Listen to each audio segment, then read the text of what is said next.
তুলার মতন উড়বে, সমুদ্রে আগুন ধরবে, তারপর আকাশ জমিন সমূহ ভেঙ্গে তছনছ হয়ে যাবে। এই বিষয়গুলি নিয়ে আমরা কথা বলেছি, এবং যারা কিয়ামতকে অস্বীকার করবে তাদের পরিণতি হবে কি, সেখানে এসে আমরা গত জুমায় শেষ করেছিলাম। মনে আছে আপনাদের? যারা নিয়মিত আসেন নিশ্চয় তাদের মনে থাকবে। আজকে আমরা আলোচনা করব যে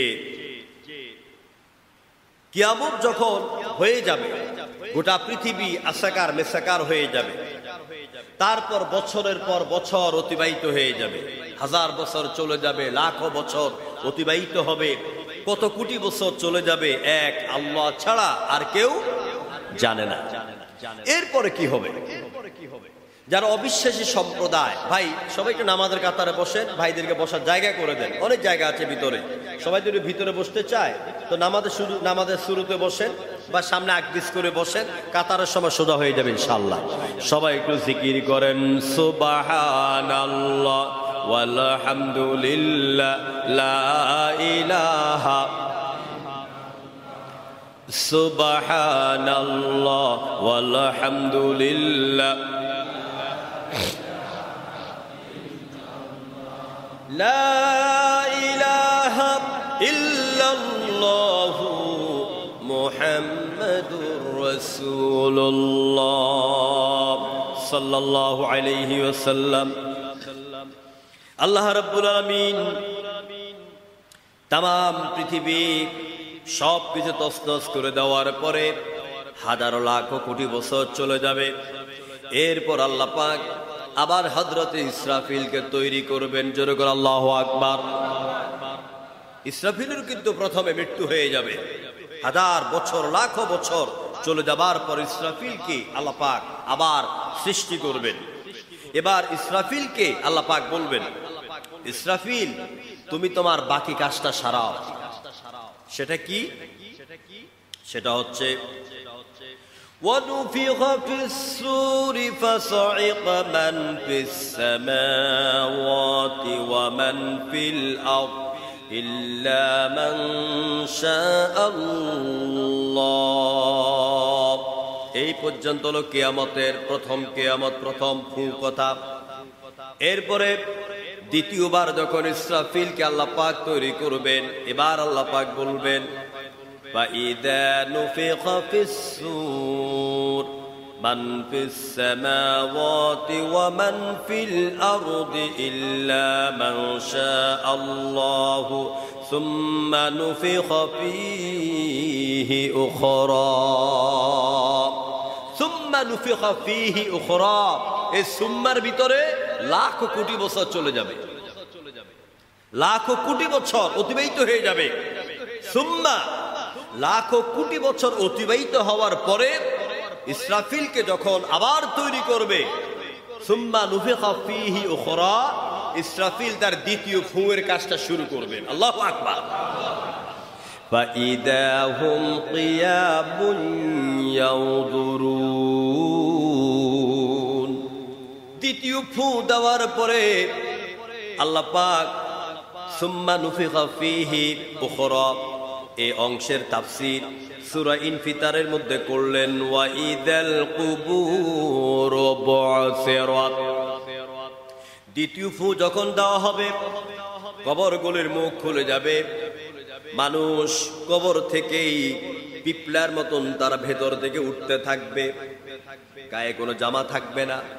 দুনিয়াতে আমি আপনি যখন মায়ের পেট থেকে আসি, আমাদের শরীরের মধ্যে কোনো জামা কাপড় থাকে নাকি? থাকে। আল্লাহ পাক তিনি বলছেন, মানুষ কবরগুলির দুয়ার যখন খুলে দেওয়া হবে, কবর থেকে মানুষগুলি উঠবে, আর উঠার পরে কি অবস্থা হবে সূরা ইয়াসিনের ভিতরে আল্লাহ পাক বলে দিলেন, وَنُفِخَ فِي الصُّورِ فَإِذَا هُمْ مِنَ الْأَجْدَاثِ إِلَى رَبِّهِمْ يَنسِلُونَ।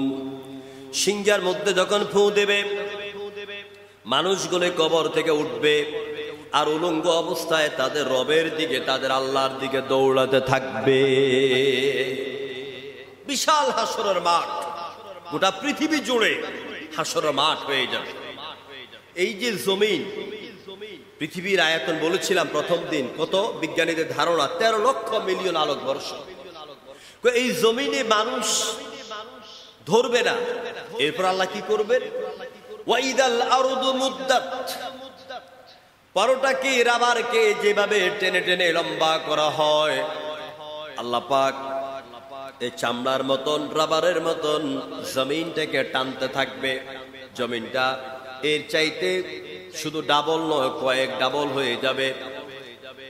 ওই জমিন হাসরের ময়দান, ফিলিস্তিনের জমিন সহ আরাফাতের ময়দান সহ এই পুরাটা জায়গা হবে আল্লাহ পাকের হাসরের মাঠের স্টেজ। মূলত আল্লাহ পাকের যেই বিচারের আসনটা হবে, ওই আসনের জায়গা হলো আরাফাতের ময়দান, জাবালে রহমত।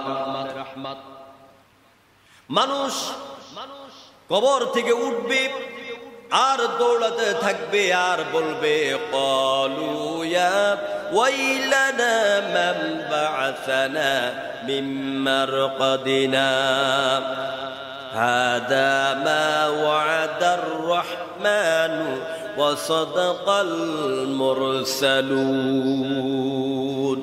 মানুষ কবর থেকে উঠবে আর দৌড়াবে আর আফসোস করবে, দুঃখ করবে, আহারে আমাদেরকে আরামের ঘুম থেকে কে জাগিয়ে দিল? এত সুন্দর করে ঘুমাচ্ছিলাম, কে জাগালো? আচ্ছা, এ কথা কারা বলবে?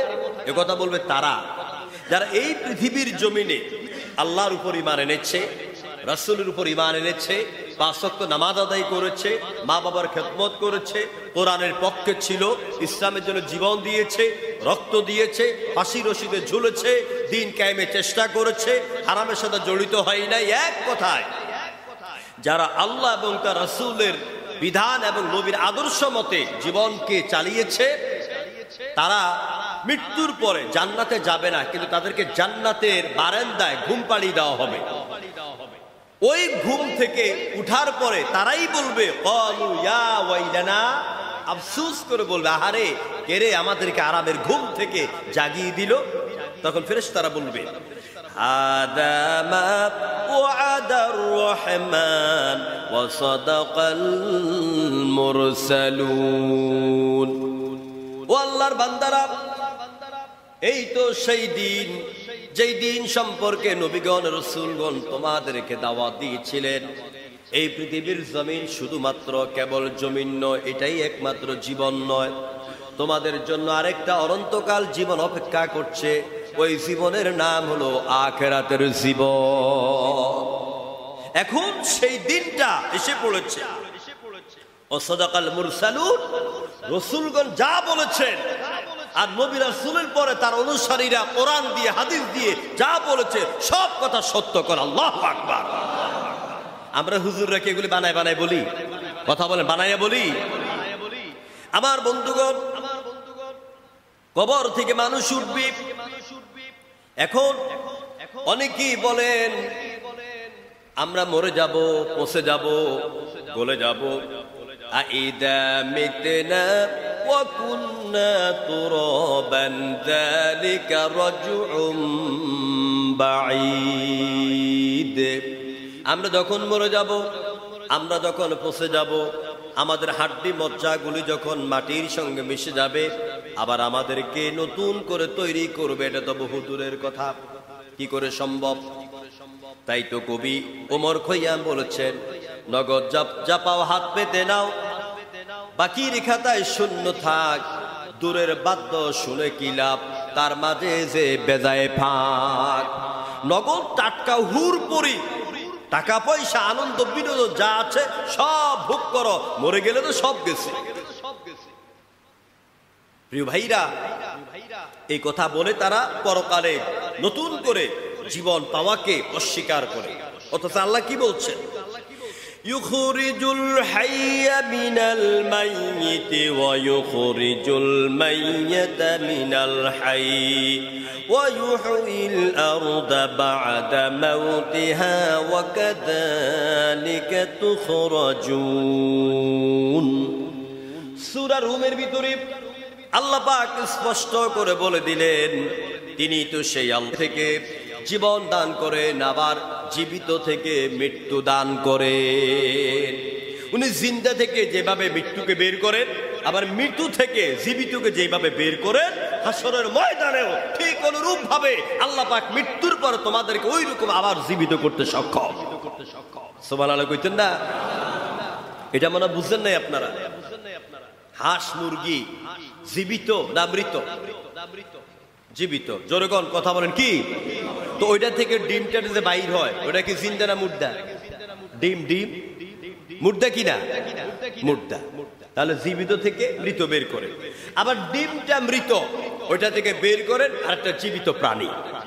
আচ্ছা, এটার আরেকটা তাফসীর হচ্ছে আল্লাহ পাক কাফেরের ঘর থেকে নবীকে বের করেছে, আবার নবীর ঘর থেকে কাফেরকে বের করেছে। কাফের হচ্ছে মৃত, নবী হচ্ছে জীবিত। ঈমানদার জীবিত আর কুফর হচ্ছে মৃত।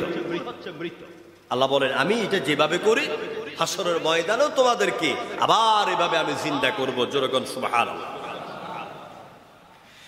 কাফিরা বলতো এটা কি করে সম্ভব, আমরা তো মরে যাব। ক্বালু আইদা মিতনা ওয়া কুন্না তুরাবান ওয়া ইযামান আইন্না লামাবউসুন। আমরা যখন মরে যাব, মাটির সঙ্গে মিশে যাব, আমাদের হাড় মজ্জাগুলি সব যখন শেষ হয়ে যাবে, তখন আমরা কিভাবে পুনরুত্থিত হব? আল্লাহ রাব্বুল আলামিন কুরআনে কারীমের ভিতরে তাদের এই প্রশ্নের, এই যুক্তির জবাব দিয়েছেন, যুক্তি খণ্ডন করেছেন। আল্লাহ পাকের যুক্তি খণ্ডনের কোনো প্রয়োজন নাই। এরপরে আল্লাহ পাক রহমান, তিনি মানুষকে যুক্তি খণ্ডন করে বুঝাতে চাইলেন, ও আমার নাফরমান বান্দারা, তোমরা যারা বলো কি করে আমি মৃতকে জীবিত করব, তোমাদের জন্য আমি আল্লাহ বলছি শুনো। ওয়াল্লাযী নাযালা মিনাস সামাঈ মাআন বিকদারিন ফাওশারনা বিহি বালদাতাম মাইয়িতান কাযালিকা তুখরাজুন। আল্লাহ পাক বলেন, এই জমিন যখন ফাল্গুন মাসে, চৈত্র মাসে খরতাপের চোটে জমিনটা ফেটে চৌচির হয়ে যায়, যারা এলাকার মধ্যে যান, ইরি ধান করেন, দেখবেন ফাল্গুনের চৈত্রে যদি সেলো মেশিন পানি না পায়, তখন ইরির গোছাগুলি ফাটা ফাটা জমিনের উপরে থাকে, মরে যায়। সাথে সাথে পানি দিতে হয়। আল্লাহ পাক বলেন, ওই জমিনটা যখন মরে যায়, তরুলতা, গাছপালা, গুল্মলতা পানি পায় না, তস পায় না, তখন গাছগুলি মরে যায়। আমি আল্লাহ পাক আকাশ থেকে পানি বর্ষণ করে দেই, ওই পানি দিয়া মৃত জমিনটাকে আমি আল্লাহ পাক জিন্দা যেভাবে করি, তোমাদের মৃত্যুর পরেও আমি আল্লাহ পাক ওইভাবে তোমাদেরকে জিন্দা করব। কি সুন্দর করে আল্লাহ পাক বুঝাচ্ছেন।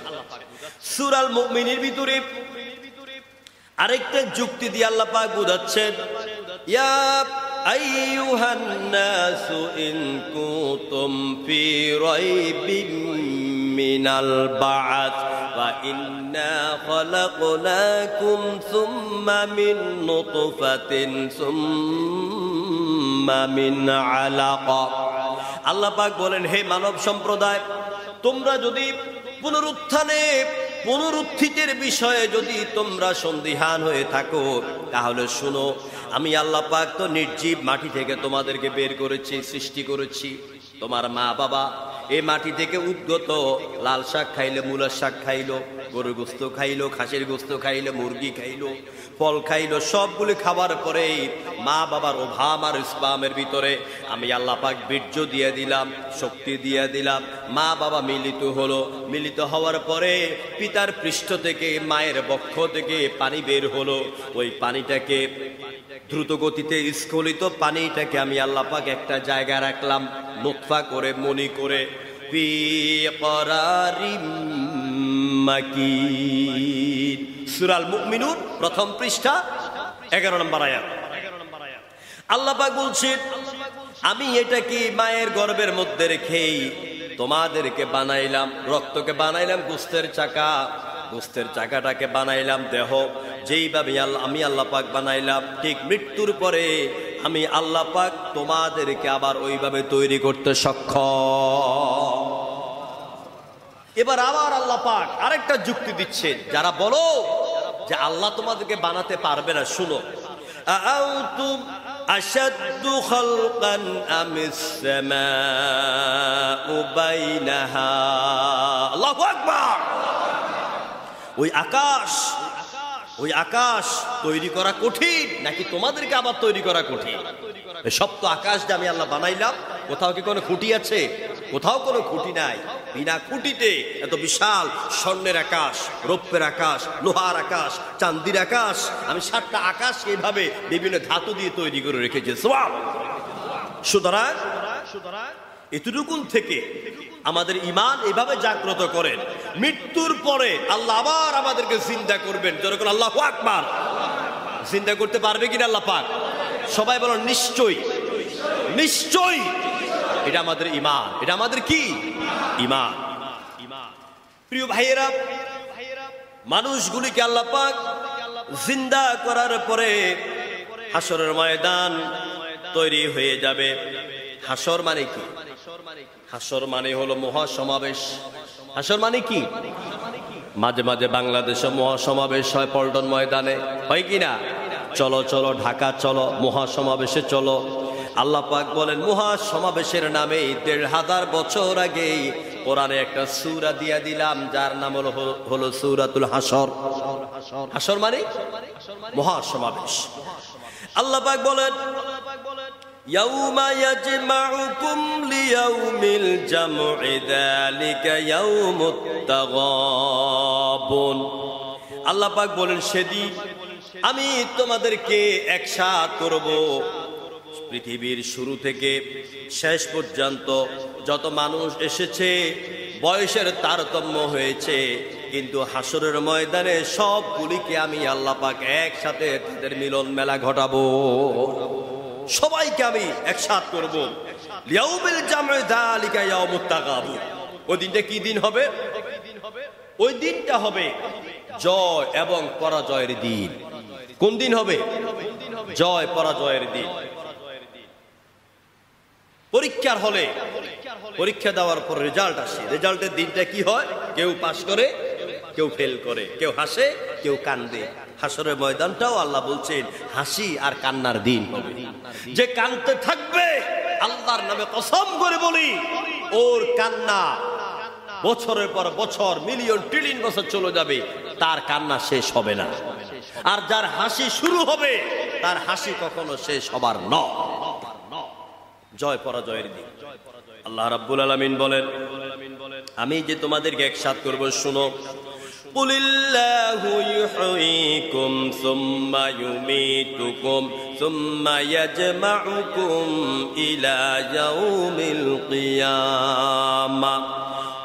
নবী আপনি বলুন, আল্লাহ তোমাদের কি জীবিত করবেন, অরপর তোমাদেরকে মৃত্যু দিবেন, আবার তোমাদেরকে একসাথ করবেন।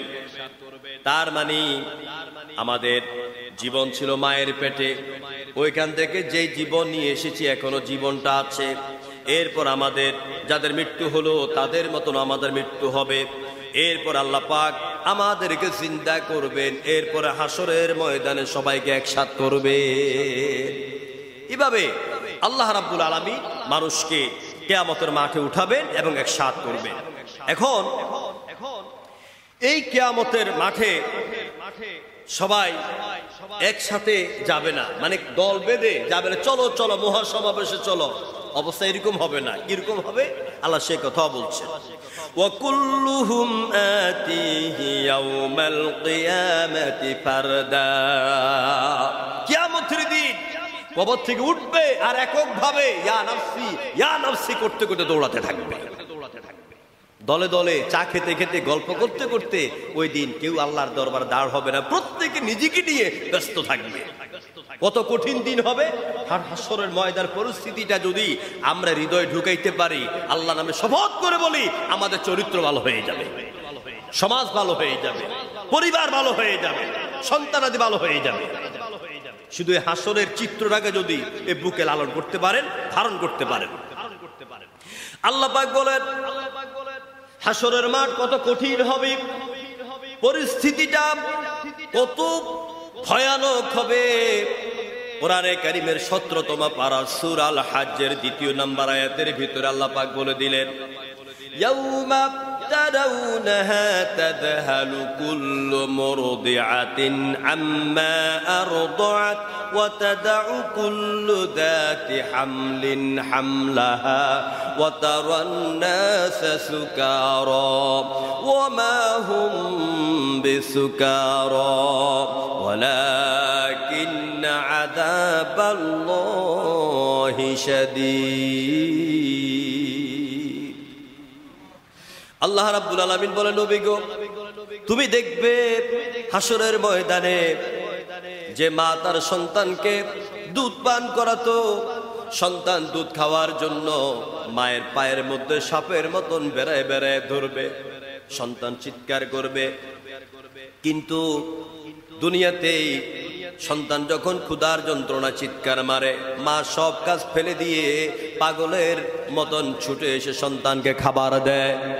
ওই হাসরের ময়দানে মার কোনো খেয়াল থাকবে না, তার পায়ের মধ্যে কে বারবার বেড়ায় বেড়ায় ধরতেছে, কোনো খেয়াল থাকবে না।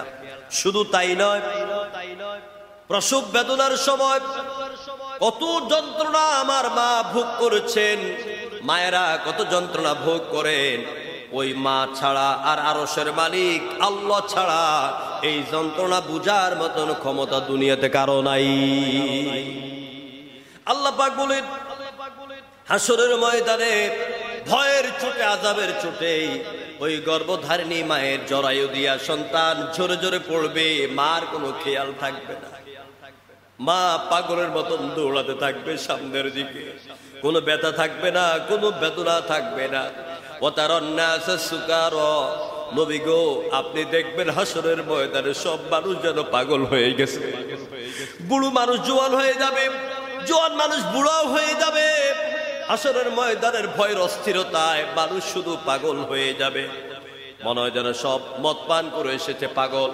কিন্তু আল্লাহ পাক বলেন, ওমা হুম বিসুকারা ওয়ালাকিন্না আযাবাল্লাহি শাদীদ।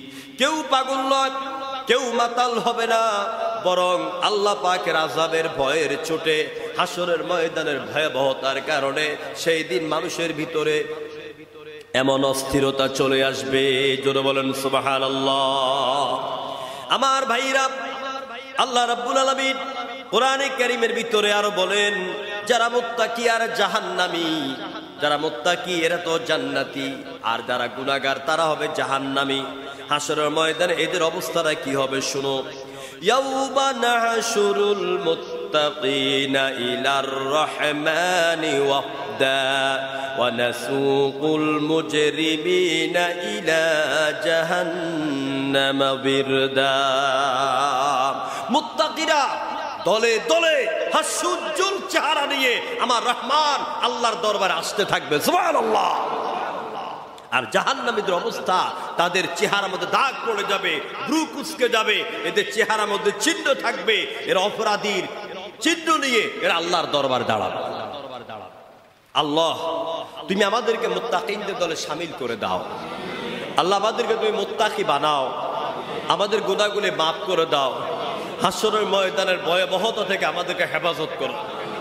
প্রিয় ভাইরা, কষ্ট হচ্ছে আপনাদের, খুব ভালো করে কান খুলে শুনুন, কারণ কোরআনের দলিলের উপরে আর কোন দলিল দুনিয়াতে আছে বলে আমার মনে হয় না। কোরআন দিয়ে ভালো করে আমার আল্লাহকে চিনুন, হাসরের ময়দানটাকে বুঝেন, কি অবস্থা হবে সেদিন।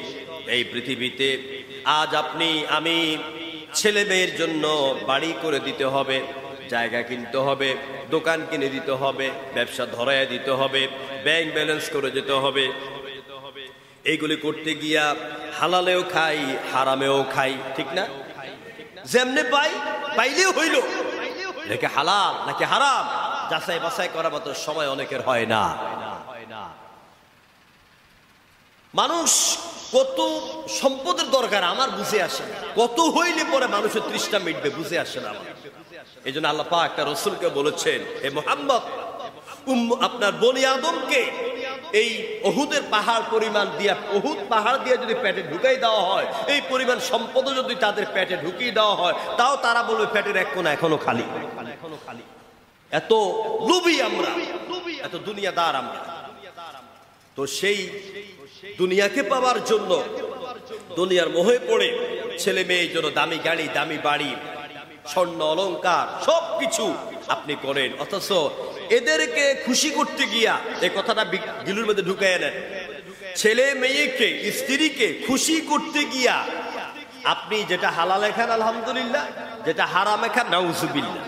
এই হারাম খাইয়া, মিথ্যা কথা বইলা, চাল চতুরি কইরা, ধোকাবাজি কইরা, বদমাশি করে, গুন্ডামি করে যা কিছু আনেন আর খান, ছেলে মেয়ের কিছু হবে না, আপনি আপনার পরকালকে নিজের হাতে ধ্বংস করে দিচ্ছেন। ঠিক কিনা বলেন? ছেলে মেয়েকে আপনার পাপের শামিল হবে, ভাগ নেবে? নেবে না। আল্লাহ রাব্বুল আলামিন এই সত্যটা কি কোরআনের ভিতরে এইভাবে তুলে ধরলেন। হাসরের ময়দানে আপনি যখন আল্লাহ পাকের আদালতে গ্রেফতার হয়ে যাবেন, মনে করেন না দুনিয়াতে শুধু গ্রেফতার হয় মানুষ, আদালতে আল্লাহ গ্রেফতার করবেন। আল্লাহর পুলিশ বাহিনী নাই? আছে কিনা বলেন? ওই গ্রেফতার হয়ে যাওয়ার পরে দুনিয়ার বর্তমান প্রেক্ষাপটে দেখেন কত এমপি, কত মন্ত্রী, তারপরে কত আমলা, কত সচিব, কত চেয়ারম্যান, কত ব্যাংকের চেয়ারম্যান, আজকে তারা গ্রেফতার হচ্ছে নাকি হয় না? গ্রেফতার হয় কিনা? কোটি কোটি টাকা ছিটিয়ে দিচ্ছে বর্ডার দিয়ে পার হয়ে যাওয়ার জন্য, পালাবার জন্য, কিন্তু তারপর ধরা খেয়ে যাচ্ছে। মা আগনা আনহু মালুহু, মা আগনা আনহু মালুহু। আবু লাহাবের ধন সম্পদ, সন্তান সন্ততি যেমন কাজে আসে নাই, আজকে মন্ত্রী এমপিদের টাকা পয়সা কোনো কাজ আসতেছে না, টাকা রাখার জায়গা নাই। এই মিয়া শাইখ আহমদুল্লাহ সাহেবের এখানে টাকা দিছি, কত বেটা এরকম টাকা দিছে, টাকা রাখার জায়গা নাই। টাকা থাকলে ধরবো পুলিশে, কি করবো, যাক দিয়ে দিলাম আল্লাহর ওয়াস্তে। উদাহরণটা হচ্ছে এরকম, এক লোকে, এক কিপটা মানুষের এই আপনার খাইতেছিল, তো খাওয়ার সময় হঠাৎ করে একটা চিল ছুঁ করে এসে ঝাপটি মেরে তার গোস্তের টুকরাটা নিয়ে উড়াল দিচ্ছে। এখন এই কিপটুসটা পাখির পিছনে, চিলের পিছনে দৌড়াতে দৌড়াতে দৌড়াতে কয়েক মাইল দৌড়াইয়া নদীর পাড়ে গেল। এখন বিরাট নদী, চিল মিয়া, চিল পাখি নদীর উপরে দিছে ঝাঁপ, নদীর উপর দিয়ে উড়ে যাচ্ছে। এবারে বেচারা তার নদীতে ঝাঁপ দেওয়ার বা পড়ার সুযোগ নাই, এখন এখানে দাঁড়ায় কয়, যা আল্লাহর রাস্তা তোরে দিয়ে দিলাম। তো ঠিক এই অবৈধ পথে যারা আয় করেছে, এরা এখন টাকা পয়সার সামাল দিতে না পায়, যা আল্লাহর রাস্তায় বন্যার্থদের জন্য দিয়ে দিলাম। প্রিয় বন্ধুগণ, এই যে হাসরের ময়দান, যে ছেলে মেয়ে জন্য এত কিছু করছেন, দুনিয়াতে টাকা পয়সার হিসাব দিতে পারেন না, বিপদে পড়েছেন, কোনো কাজে আসতেছে না। আবু লাহাবের ধন সম্পদ কোনো কাজে আসে নাই, আসবে না কিয়ামতের দিন। আল্লাহ পাক ওই চির সত্য কথাটা আমাদেরকে এইভাবে বুঝালেন, ইয়াউমা ইয়াফিরুল মারউ মিন আখিহি ওয়া উম্মিহি ওয়া আবিহি ওয়া সাহিবাতিহি ওয়া বানিহি। ছেলে মেয়ে, ধন সম্পদ, ভাই বোন, স্ত্রী, কেউ কোনো কাজে আসবে না। স্বামী বেটা বলবে, প্রাণের প্রিয়সী আমার, আমার রূপালী, আমার পূর্ণিমার চাঁদ, আমার প্রেয়সী, আমার ভালোবাসা, তোমার জন্য কত কিছু করেছি, আলতা, লিপস্টিক, সুনু, ক্রিম, নখ পালিশ, ঠোঁট পালিশ, পেট পালিশ, পিঠ পালিশ, এইগুলি কামাবার জন্য কত ধরনের টাকা পয়সা আয় করেছি বৈধ অবৈধ পথে। এখন তো আমি একটু বিপদে পড়ে গেছি, আমার একটু নেকি দাও। ওই সুন্দরী প্রিয়সী আপনাকে বলবে, বেটা বেয়াদব, তুই কে, আমার জীবনে বিয়ে হয় নাই। অস্বীকার করবে কিয়ামতের দিন, ইয়াউমা ইয়াফিরুল মারউ, সব আপনার থেকে পলায়ন করবে। আল্লাহু আকবার কইতেন না? প্রিয় ভাইরা, সেদিন আমার আপনার আমলনামা গলার মধ্যে ঝুলিয়ে দেবে। এই যে দেখেন, আমি 1 ঘন্টা 1 ঘন্টা কথা বলি, সব কথাকে যদি মোবাইল রেকর্ড থেকে কাগজের মধ্যে লিখতে যায়, তাহলে প্রতি জুমার আলোচনা এরকম একটা বই হয়ে যাবে। জোরে কোন ঠিক কিনা? তাহলে আমি আপনি জীবনের 50 বছর, 60 বছর, 70 বছর, 80 বছর, 100 বছর যত কথা বলি, রাতের বেলা, দিনের বেলা, প্রকাশ্যে, গোপনে, রাজনৈতিক মঞ্চে, চায়ের দোকানে, পায়ের উপর পাও দিয়া, চায়ের কাপটাকে বাম হাতে নিয়া, ডান হাতে সিঙ্গা নিয়া, চিনেন তো সিঙ্গা, টান মারে নাকের 2 ছিদ্র দিয়া আর মুখ দিয়ে ছু করে উপরের দিকে ছাড়ে, উপরের দিকে তাকাইয়া দেখে কয়লার ইঞ্জিনের ধোঁয়া মঙ্গল গ্রহে যায় কিনা, এমনি চাইয়ে থাকে, ছু করে চাইয়ে থাকে। এই চায়ের দোকানে বসে রাজনীতির মাঠ গরম করে, সত্যটাও বলে, মিথ্যটাও বলে, সঠিকটাও বলে, ধারণা করেও বলে, বলে কিনা বলেন? এতে আপনার গুনাহ হচ্ছে নাকি হচ্ছে না? হচ্ছে কিনা?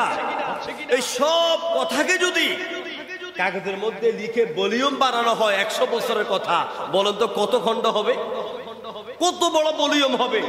ট্রাকের পর ট্রাক লাগবে। ওই যে আমার হোসেন মার্কেটের পিছনটা বাড়ি হচ্ছে, তো ওখানে ফাইলিং করার জন্য একটা বিরাট আকারে মেশিন এনেছে। আমি বললাম এটা কেমনে আনলো? বলে যে হুজুর, এইটা আনার জন্য 17টা ট্রাক ব্যবহার হয়েছে মালামালগুলো এখানে আনার জন্য। তো এইরকম আমাদের জীবনের বইগুলি, লেখাগুলি যদি বই বানায় কত ট্রাকের দরকার হবে? এখন অনেকে বলে আল্লাহ পাক এত কথার বই ওই দিন কই থেকে পাইব?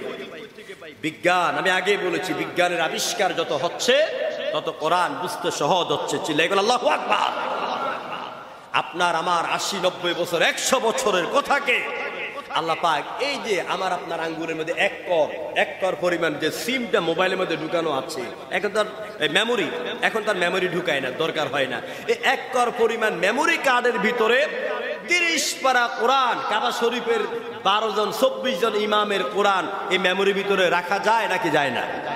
ঘন্টার পর ঘন্টা বক্তাদের ওয়াজ ঢুকানো যায় নাকি যায় না? হাজার হাজার গান ঢুকানো যায় কি যায় না?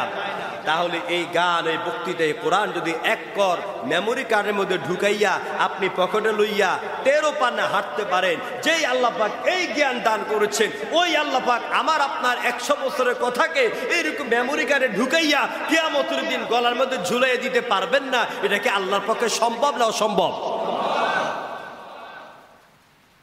এবার আল্লাহ পাক বলছেন, দেখো, وَكُلُّ إِنسَانٍ أَلْزَمْنَاهُ طَائِرَهُ فِي عُنُقِهِ وَنُخْرِجُ لَهُ يَوْمَ الْقِيَامَةِ كِتَابًا يَلْقَاهُ مَنشُورًا। কিয়ামতের ময়দানে প্রত্যেকটি মানুষের গলার মধ্যে আল্লাহ পাক মেমোরি কার্ড ঝুলাইয়া দিবেন। এই মেমোরি কার্ডকেই আল্লাহ পাকের ভিডিও ক্যামেরার ভিতরে ঢুকাইয়া দিবেন, দিয়ে আল্লাহ পাক তার আরশ আজিমের মধ্যে বসা থাকবেন, বিচারের আসনে বসা থাকবেন। বিরাট আকারে পর্দা ঝুলিয়ে দেওয়া হবে। ক্রিকেট খেলা, বিশ্বকাপ ফুটবল খেলা দেখার জন্য বড় বড় পর্দা ছেলেরা যেমন রাস্তার কোণে কোণে টানাইয়া বৈশা দেখে আনন্দ মজা করে, আল্লাহ পাক বলেন আমি অনেক বড় একটা পর্দা ঝুলাইয়া দিব। এ পর্দার কথা কই আছে? وَوُضِعَ الْكِتَابُ فَتَرَى الْمُجْرِمِينَ مُشْفِقِينَ مِمَّا فِيهِ আল্লাহু আকবার। আল্লাহ পাক পর্দা ঝুলাইয়া দিবেন, ঝুলাইয়া দিয়া সুইচে টিপ দিবেন। আপনার নাম, বাবার নাম, দাদার নাম, বাড়ি, রোড নাম্বার, হাউস নাম্বার, মহল্লার নাম্বার, আইডেন্টি, আপনি কোন দেশের, কোন ভাষার, 14 গোষ্ঠীর ঠিকানা দিয়া এরপর আপনার ছবিটা প্রকাশ পাবে। কার থেকে টেবিলের নিচ দিয়ে বাম হাতে টাকা নিছেন দেখা দিবে, কার টাকা নিয়ে ব্যাংকে পাচার করে আপনার বিদেশে পাচার করেছেন সব দেখা যাবে, কোন মেয়ের নিয়ে সিবার মধ্যে ঢুকছেন সব দেখা যাবে। চিল্লায় বলেন আল্লাহু আকবার। সব দেখা যাবে। কার বিরুদ্ধে থানা থেকে রিপোর্ট করেছেন, কারে ধরাইয়া দিচ্ছেন, কার শত্রুতামি করেছেন, দূর থেকে আঙ্গুল দিয়ে পুলিশকে দেখাই দিচ্ছেন, ওই দিন সব দেখা যাবে, সব দেখা যাবে। এই কথাগুলি বললে তো অনেকের গায়ে কষ্ট লাগে, এটাই সত্য কথা। শুনতে হবে, শুইনা জীবনকে পরিবর্তন করতে হবে। যদি পরিবর্তন করেন আপনি জ্ঞানী মানুষ, আর আপনি যদি আমার বিরোধিতা করেন আপনার মতো মূর্খ আর কেউ নাই। প্রিয় বন্ধুগণ, সুতরাং আল্লাহ রাব্বুল আলামিন মানুষের আমল নামাগুলি গলার মধ্যে ঝুলাইয়া দিবেন।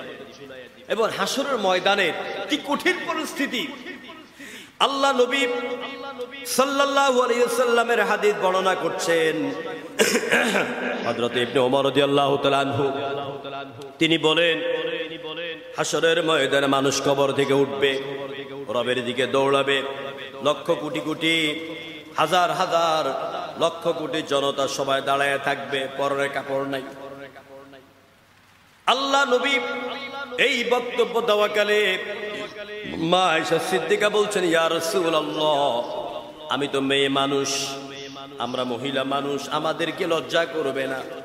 বিশ্বনবী বলছেন, আয়েশা রে, হাসরের ময়দানে মানুষের অবস্থা হবে এমন, প্রত্যেকের আমল অনুযায়ী, গুনাহ অনুযায়ী, নেক অনুযায়ী কারো পায়ের ছোট গিরা পর্যন্ত ঘামে ডুবে যাবে। এর চাইতে যাদের পাপ বেশি তাদের হাঁটু পর্যন্ত ঘামে ডুবে যাবে। এর চাইতে পাপ যাদের বেশি তাদের কোমর পর্যন্ত ডুবে যাবে। এরপরে যাদের পাপ বেশি তাদের বক্ষ পর্যন্ত, সিনা পর্যন্ত। এরপরে যাদের পাপ আরো বেশি নাকের ডগা পর্যন্ত। এরপরে যাদের গুনাহ আরো বেশি মাথার চান্দি পর্যন্ত ঘামে ডুবে যাবে। ও আয়েশা, হাসরের ময়দানের পরিস্থিতি এতটাই কঠিন হবে, মানুষ এত বেহাল হয়ে যাবে, তুমি পাশে নারী না পুরুষ চোখ তুলে তাকাতে পারবে না।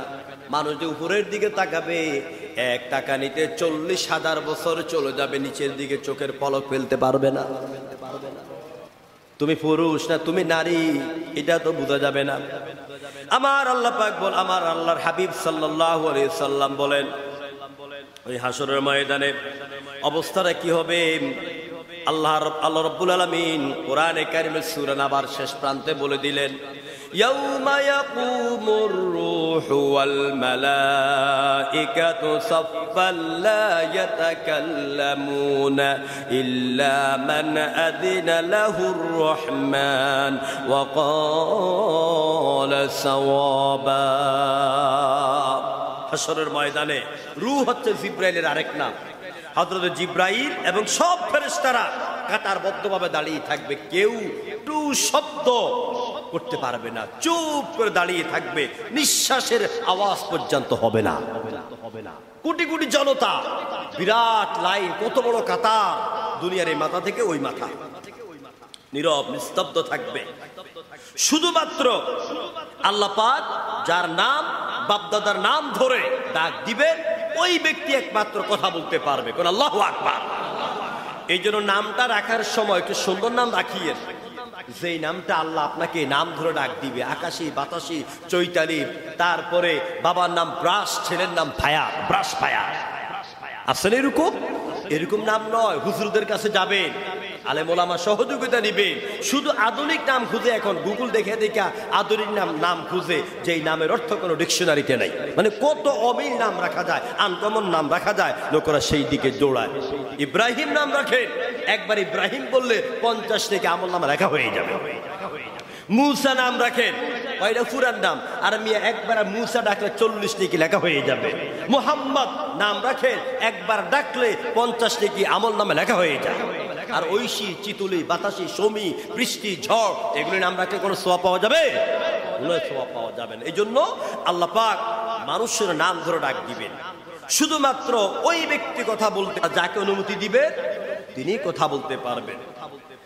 শাফাআতের মালিক তুমি, নবী সরওয়ার, তোমার আরজ কবুল করেন আল্লাহ পরওয়ার। রোজ হাসরে কিয়ামতে, রোজ হাসরে কিয়ামতে থেকো যে পাশে, দুঃখীদের প্রিয়জন তুমি, গরিবের সহায়। আল্লাহু আকবার। আল্লাহ নবী কেমনে শাফাআতের জন্য, অনুমতির জন্য কানবেন, এটা আগামী জুমাতে বলবো, আজকে আর বলবো না। আজকে শাফাআতের ব্যাপারে এতটুকু ঈমান রাখে। শাফাআত মানে সুপারিশ করা, আর্গুমেন্ট করা, অনুমতি চাওয়া, বলার ক্ষমতা পাওয়া। এই শাফাআত কিন্তু পাইকারি দরে সবার জন্য হয় না। পরীক্ষার হলে যারা পাশ করে বা 1-2 নাম্বার দিলেই পাশ করে ফেলবে, এই লোকদের জন্য শাফাআত করা যায়। যে ব্যক্তি 100 নাম্বারের মধ্যে 10 নাম্বার পাবে, ওই ব্যক্তির জন্য শাফাআত করে কোনো লাভ নাই।